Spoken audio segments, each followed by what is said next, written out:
2004 May 31. అప్పటి నుండి 10th class వరకు చాలా మంచిగా దేవుని సన్నిధిలో ఎదిగానండి. కానీ ఆ తర్వాత నా 11th స్టాండర్డ్లో నేను హాస్టల్కి వెళ్ళాల్సి వచ్చింది. హాస్టల్కి వెళ్ళిన తర్వాత నేను ఎంతగా అయితే దేవునికి దగ్గరగా ఉండేదాన్నో అంత దూరం అయిపోయింది దేవునికి. ఫ్రమ్ మై 11th 12th మొత్తం కోవిడ్ వచ్చినప్పుడు మొత్తం దేవునికి దూరం అయిపోయాను. నేను దూరం అయిపోయిన సమయంలో ఇంకా ఇంకా ఇంకా దేవునికి అస్సలు దగ్గరగా లేను. ఆ సమయంలో దేవుడు నన్ను చాలాసార్లు అనేక మంది దైవజన ద్వారా నాతో మాట్లాడాడు.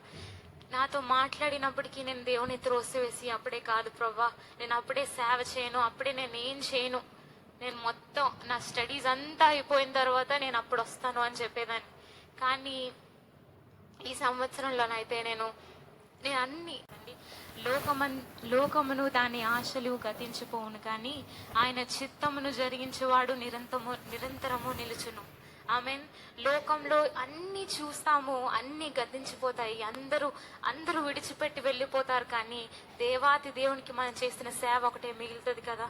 నేను ఇది గ్రహించి లోకం కొరకు నేను దేవుడినే పక్కన పెడుతున్నానేంటి, లోకం కొరకు నేను దేవుడినే వదిలేస్తున్నానేంటి అని నేను గ్రహించి ఆయన సన్నిధిలో చాలా దినాలు వేడుకున్నానండి.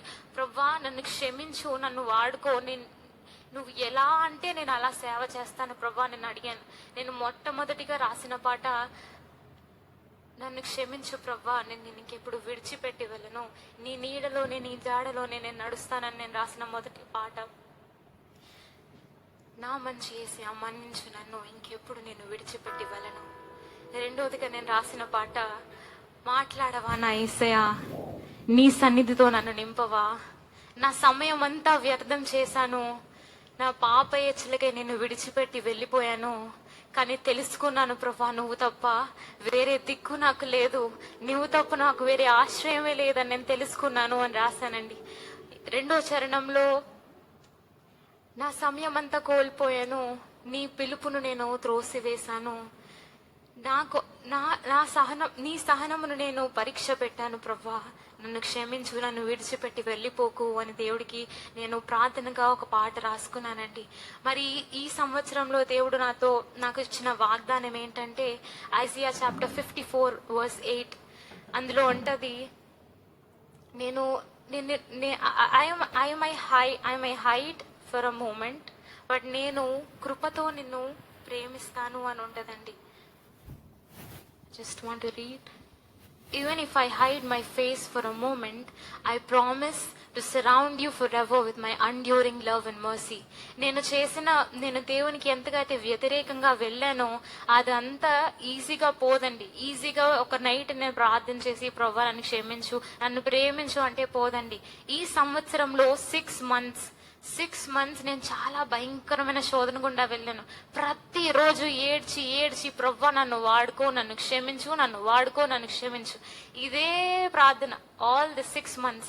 And then I realized my God has promised already. I may hide for a moment. నీ ప్రార్థనలకు నేను అప్పుడే వెంటనే సమాధానం ఇవ్వకపోవచ్చు, కానీ నేను తగిన సమయంలో తగిన కార్యము నీ పట్ల చేస్తానన్న దేవుడు నాతో మాట్లాడాడండి.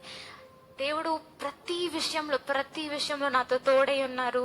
అండ్ ఈ రోజు నేను ఈ స్థితిలో ఉన్నానంటే కేవలం నా దేవుడు ఇచ్చిన కృప.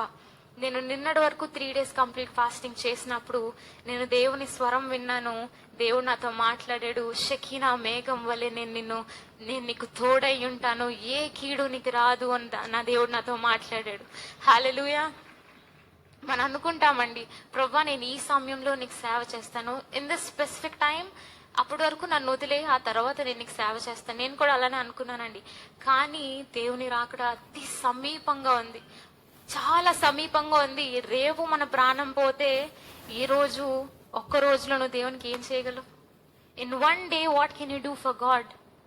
ఇన్ 5 years, ఇఫ్ ఈ 5 సంవత్సరాల తర్వాత దేవుని రాకడ వస్తుందని మీరు అనుకోండి, 5 సంవత్సరాలు సేవ చేసేయగలరా? దేవుడు నాతో ఇదే మాట్లాడాడండి. నువ్వు చదువంతా అయిపోయిన తర్వాత స్టార్ట్ చేద్దాం అనుకుంటున్నావు సేవ, నేను ఈ లోపలనే వస్తే నువ్వు పరలోక రాజ్యంలో ఎంత సంపాదించుకుంటావు? ఏమి సంపాదించుకోము కదా.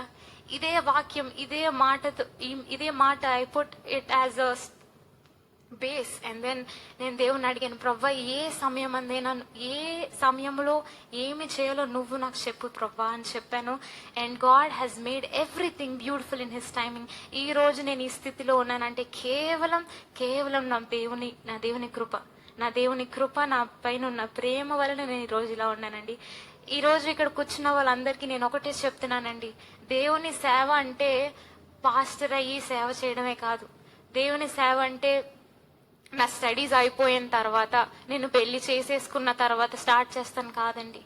దేవుని సేవ ఇప్పటి నుండే మనం చేస్తే దేవుని రాకడికి అనేక మందిని మనం దేవుని రాజ్యానికి వారసులుగా తయారు చేయగలం. ఆమెన్. దేవుని సువార్తను ప్రకటించే వారుగా మనం ఉందాము. దేవుని రాజ్యం కొరకు మనం సిద్ధపడదాం.